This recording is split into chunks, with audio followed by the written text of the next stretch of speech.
The ICE detention center in Aurora has a lot to answer for, whether a tuberculosis case spread inside and what happened outside where a protester was shot and an ICE contractor is in custody. The Trump administration's misleading new claim about Colorado's elections. It's less of a hack and more of an access to public information. And a lot of noise and sawdust accompany this week's good news in the lives of our fellow Coloradans. My good news is I woke up on the right side of the dirt this morning. That's tonight on Next. The situation at Colorado's largest ICE detention facility is going from bad to worse. Today is the state's deadline to get inside the Geo Group property in Aurora to investigate a confirmed case of tuberculosis. And then last night, Aurora police say an ICE contractor shot a protester outside. She's expected to survive. Our Marshall Zellinger has the latest. So shame on them. The protest of Geo Group, the company that detains immigrants under a contract with ICE, has reached a new location, the office of Democratic Attorney General Phil Weiser. For Geo Group blocking public health officials. Protesters normally are outside the ICE facility in North Aurora. But last night, just before his shift started, Geo employee Brandon Booth is accused of shooting and injuring a protester. Aurora police say Geo workers were waiting in their cars because of the protest when two protesters got into it verbally with them and took pictures of workers' cars. Booth is accused of shooting at two protesters after they walked away, hitting and injuring one of them. In a statement, Aurora's police chief promised a thorough, objective, and transparent investigation. So we're asking Phil Weiser to do what is mandated in the state law. The protest at Weiser's office is about the recent tuberculosis case inside the ICE facility in Aurora. Well, I think he's got a really good opportunity to show a lot of people where he really stands and if he's also willing to push the line. Andrea Loya leads Casa de Paz, which always has a presence outside the ICE facility to help detainees and their families.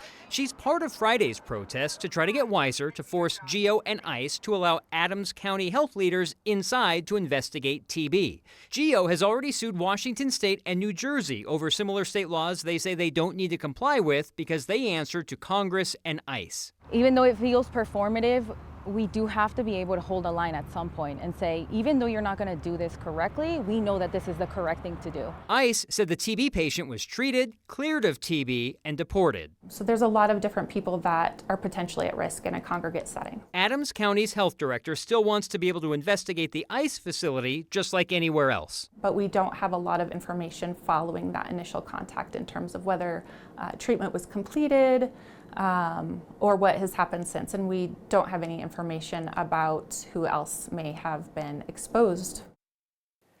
Geo Group did respond to the state's deadline today about TB by telling the Colorado Public Health Department there are no active TB cases in the facility. State Health noted Geo didn't detail how they determined that, and Geo is still not letting health experts inside to investigate. In return, the state said, let's meet with your leadership. So we'll see how that next request goes. So, Marshall, we've seen, right, when municipalities, local and state, have dealt with the federal government, right, with DHS, ICE, and CBP, that kind of thing, it could be really nasty, really contentious. But they're still working through this contractor.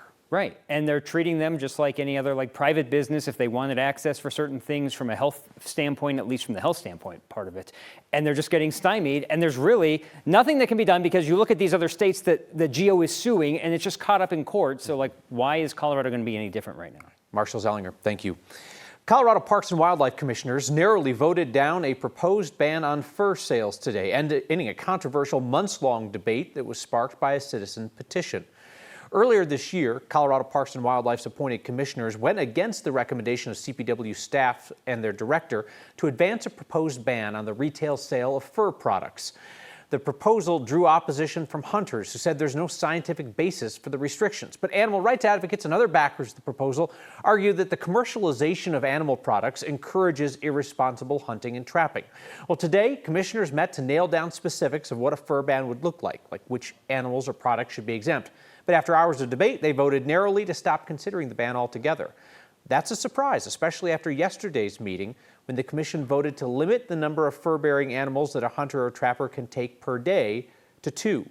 CPW previously did not have bag limits for those animals and opposed the idea of a daily limit. Commissioners voted 6-5 to approve those new restrictions anyway. Heads up, a quick note about tonight's program. So we are broadcasting on 9 News and on Channel 20 right now, and both channels are switching over to bring you the Rockies game at 6:15. Why both channels? Don't ask me. Above my pay grade.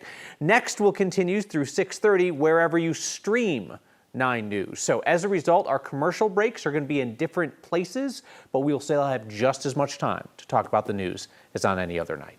Colorado's voter rolls, and specifically Denver's, are very accessible. President Trump says China is illegally accessing Colorado's voter rolls. Well, if that's true, China went to a bunch of unnecessary trouble because they're a public record. And after a tidal wave of primary victories for the far left, progressives are setting their sight on the Denver's mayor's office. That's next. There's a new progressive challenger in the 2027 Denver mayor's race. Councilwoman Chantel Lewis has filed paperwork to run against Mayor Mike Johnston. She's looking to ride the wave of candidates backed by the Democratic Socialists of America. She's a former RTD director serving her first term representing a council district in Northeast Denver. She's been an outspoken critic of Mayor Mike Johnston's homelessness plan, which she says has concentrated poverty within her district. She's also been vocal about excessive force incidents involving Denver police and passed new rules banning masks for ICE officers. Mayor Johnston already faces a challenger from his left. Social justice advocate and nonprofit leader Lisa Calderon is already in the race against Johnston. She's run 3 times. She finished 3rd in the 2023 mayoral race. She was just 2 points shy of making the runoff against Johnston. Meteorologist Chris Bianchi is along now. 'Tis the season for monsoons, so donde? Yeah, I know a lot of people want the monsoon. The monsoon, it's coming, Denver. We got a couple more days to go, and then we'll finally get that. So far today, though, this is where the monsoon is. It's in the mountains, and it's leading some really dousing, beneficial rain. I've gotten a few notes from Antero Junction, from Salida, of that really healthy rain. Telluride dropped down to 55 degrees just a couple hours ago because of a good downpour out there at 9,000 feet. Still seeing some of that rain right now, mostly concentrated in southern Colorado, the wet mountains west of the San Juans, getting some of those showers and storms. Closer looking at Salida, close to an inch of rain already, and not quite done yet. Still some rain along the Highway 50 corridor. Next few hours, that rain will gradually fizzle on out as we lose that daytime heating, which is helping deliver some of these showers and storms. In Denver, though, it'll stay dry. If you got any outdoor plans this evening, just stay cool, but otherwise it'll be dry for us here in town. Same idea tomorrow. I know. Wash, rinse, repeat. We're doing it all over again here, folks. Tomorrow will be our 8th consecutive day at or above 90 degrees, mostly sunny skies. Hot, still a little bit breezy late in the evening, and then it gets even hotter. So we're going to go from hot and dry, hot and dry, hot and dry to really hot and dry and really hot and dry before we finally see some relief next Tuesday, Wednesday, and Thursday. That'll come in the form of some widespread afternoon showers and storms on Tuesday, Wednesday, and Thursday, including the possibility for maybe even some flash flooding mid next week, as these are going to be slow-moving monsoon storms. But until then, really hot and dry, as I mentioned, with Sunday and Monday, high temperatures topping out near 100 and overnight lows near 70. 4 years ago this week, our community lost a leader when Ma Kang, a pillar of the refugee community in Denver and Aurora, was killed by a stray bullet. Let's remember her impact, helping people achieve the American dream. Our latest Word of Thanks microgiving campaign will fund the Ma Kang Scholarship Fund. We have done this for a few years now in Ma Kang's memory and in support of the refugee community. These scholarships go to refugees who are pursuing post-secondary education in fields like nursing, social work, computer science, business, and teaching. This is a project of the Refugee Action Coalition of Colorado through the nonprofit Spring Institute. I have met a number of these scholarship recipients over the years, and they are exceptionally impressive. They came to this country at the invitation of our government, fleeing persecution abroad, and they want to turn their talents into careers that can benefit our community, their new home. Ma Kang's daughter was actually one of the recipients. She's studying to be a lawyer. Scan the QR code on your screen or text the word THANKS to 303-871-1491. We'll send you that link to donate. Even $5 helps. That's how you've raised $19 million for nonprofits in Colorado. And I'll never ask you to give if I don't, so I'll match the first 50 donations of $5 to get us going. And more than 8,000 of you are signed up to make a monthly donation to the Word of Thanks Fund. You put in your info once, and each month that donation's automatically split among all the nonprofits we feature. This month, 5-week split should add about $40,000 per week. President Trump says Colorado's voter rolls have been made public. Dun, dun, dun. Yeah, they're public records. And Denver City Park Bandstand is off limits this summer. Well, off limits to humans. Even though people can't use the band structure right now, we're definitely seeing our local wildlife being able to use it. Plans to rebuild the burned out landmark are changing a bit. That's next if you follow us on the stream. It's time for Rockies baseball for everybody watching on channels 9 and 20. The Rockies, 22.5 games out of first, are taking on the Cincinnati Reds, who are 15.5 back in the NL Central. The good news is this isn't soccer. They'll play till somebody wins. President Trump's address to the nation on election security last night not only failed to provide evidence of his claim that the 2020 election was rigged, the speech did not even have evidence that any foreign adversary has accomplished what Trump himself has done over the last 6 years: sow widespread doubt in American elections. Instead, Trump's speech rehashed known claims about Russian and Chinese influence operations, which of course is very different than rigging election results. In fact, last night the White House released some previously classified documents that actually refute Trump's claims of election rigging, pointing out that America's vote tabulation systems are so localized and varied state to state and county to county that it would be difficult to manipulate them on a widespread scale. China and other countries have been trying to meddle in our elections. Evidence of fraud has been buried. Documents released by the Trump administration list Colorado's voter rolls as being compromised by China. But another document in the stack showed that China simply downloaded those publicly available files. Anyone can get them. This would be like saying that you have compromised a 7-Eleven Slurpee by walking into the store and purchasing one. They're not a secret. Anyone is allowed to get them. Our Spencer Soysher explains. Hundreds of millions of U.S. voter files are in the hands of foreign governments. Our machines and ballot counting systems are exposed to hacking and manipulation and corruption. In President Donald Trump's attempt to prove foreign election interference, he said newly declassified documents show shocking revelations that China hacked or stole voter rolls. The documents released by the White House Thursday on China's acquisition of voter data mentioned Colorado 3 times. As far as hacking, no, it's publicly available. Republican El Paso County Clerk Steve Schleicher watched Trump's speech, found nothing shocking. Colorado's voter rolls can be purchased by anyone. It's less of a hack and more of an access to public information. Denver Elections Director Todd Davidson, who works under a Democrat clerk, showed us how to do it in Denver. This is our website. Scroll down to election data. It doesn't take a Chinese hacker to get Denver's voter roll. It took less than 10 clicks right from the city's own website. The zip, the precinct number, the split style of the ballot. It allows voters to see for themselves who's voting on the ballot. Of course, it doesn't allow them to see who they voted for. El Paso County also lets you do it. The state has these out there as a downloadable file. These claims of a shocking revelation? Not at all, Spencer. I would love for voters, if they don't buy it, come on in and see it. The documents released by the White House also touch on vulnerabilities. Both Davidson and Schleicher say that's nothing new either. They know there are vulnerabilities in an election. And that's why there are layers upon layers upon layers of additional security in case there is one. And Colorado also uses paper. Whether you vote by mail or in person, every vote is auditable, Kyle. Spencer, I'm reminded of the phrase, everything is a conspiracy if you don't know how anything works. And Colorado's county clerks do a lot of this proactive education, where if somebody says, hey, I think there's something up, they're like, yeah, come in and take a look. We'll answer your questions. They're doing that, and you ask them, like, do you fear for your staff? Like when something like what happened last night happens on a national stage, and maybe the conversation about a rigged election has toned down at some point, just ramps it back up. The Denver clerk said, yeah, we are concerned. Like, this is scary. You never know what somebody's going to think when they hear claims, and maybe they don't understand how it works, like you said. Yeah, last year we saw the firebombing of the clerk's office in Archuleta County. Yeah, all right, Spencer Soysher, thank you. The historic bandstand in Denver City Park is set for demolition after it burned earlier this year. Thanks in large part to your Word of Thanks donations, it is going to be rebuilt in time for next summer's City Park Jazz Sessions.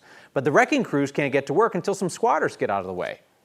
On tonight's edition of Nest, wildlife managers say some swallows have made the bandstand their summer home.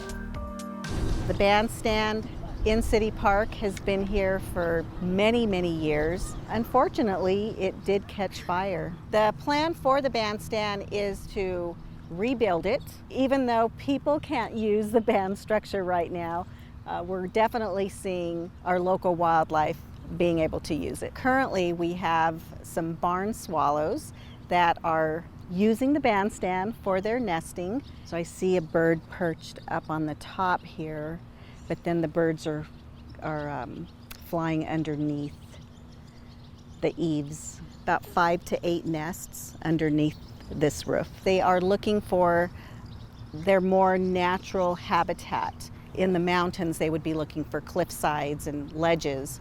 Here in our urban landscape, they're looking for underneath bridges and old wooden structures like the bandstand. We're just waiting for them to disperse at the end of their nesting season, which will be roughly around September, October. Hopefully by that time, we will be able then to start the demolition of the bandstand. Having the swallows nesting here hasn't made much of a negative impact to the project. It's probably delayed it maybe a month or two. That I believe will give us a bit more time in our planning phase to then plan the demolition. It's exciting to see that migratory birds love to use our park system.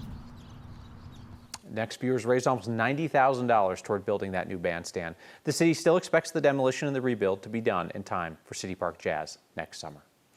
All right, let's fire up the chainsaws, carve out some good news, and your feedback next. Each Friday, we set aside the headlines and just go out and ask folks what's good in their lives. And that is how we wandered into the Chainsaws and Chuck Wagons event in Frederick. Time to lively up yourselves and perceive the times. My good news right now is that when I come to events like this, I get to go on vacation with my family. So they help me work and then we go play after. Time to put your folly down and let wisdom rise. My good news is I woke up on the right side of the dirt this morning. My good news is I got to go to Estes and they were doing this thing called the Bigfoot Calling Contest. My good news is a precious angel that I get to hold. My sister got second and I got first place, so I am so proud that I got first place. Hot. As a carver, it's hot. My good news is we have rain in the forecast coming up in a few days and Colorado needs it. I'll try my best. My good news is I had a dream that my wife cheated on me with her drama teacher, and she doesn't even do drama class. But then I woke up and it wasn't true, so I was happy about that. My good news is I picked a lot of and shoveled a lot of weeds out of my yard and garden. First, I get my hands in the right position. My good news is volunteering is all over Colorado. He will not come down.